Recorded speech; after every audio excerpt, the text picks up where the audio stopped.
shito saka shito zvesa chimondo saka chimondo akauya kudari kuenda akabhadharira kuofisi saka pachikwereti chake chiri mumapepa redu changa chiri $1,000 saka pa$1,000 akabhadhara chihafu chacho chiriwa kuti pana ndakabata $500 kubva kuna lafu shito ichiita kuna vachimondo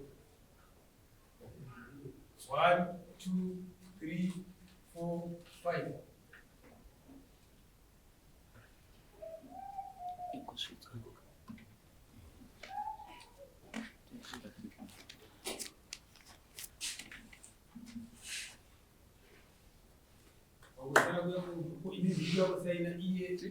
tiri ipapo vakauya vachiisawo chikumbiro chokuti kurima kwandakaita gore nezvandakaitawo ndakakwanisa kuona mari inoita $500 yekundiripe uripo hwangu kumhosva yangu, asi chacha achikumbira kuti izvi zvandina kungwa ndichaona mari ndachikumbira munotikumbirirawo kuti kana kunze kwachenawo ndaichikumbira ndobva ndatsvaga imwe ndobva ndapedzisa.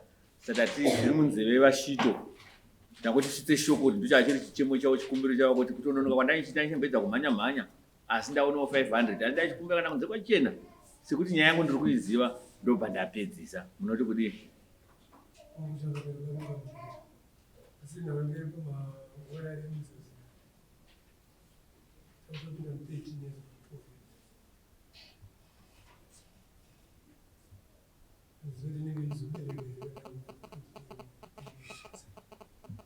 Ya, dai kuti vanga varipo muchichemo kuti chichemo ndachinzwa asi nguva yareba handizivi kuti panozogona kuitwa sei, asi vakakumbira kuna mambo vachidaro kuti ndaichikumbira kuti tisvitirewo shoko kuti ndakwanisa kuti kutengesa kwandaita ndaonawo mari inoita $500 but kuti ndichanyeba kuti ndichaona handisina kwandichaona, asi ndakukumbira kuti kana vanditenderawo ndotsvaga imi ndozovapa.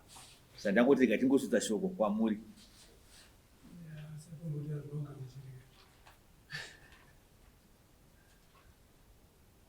Ya, saka tiita kuzongodzora shoko zvezvava kwamuri tozonzwa kuti vanondiwa kudii, tiita kungodzora shoko kwavari.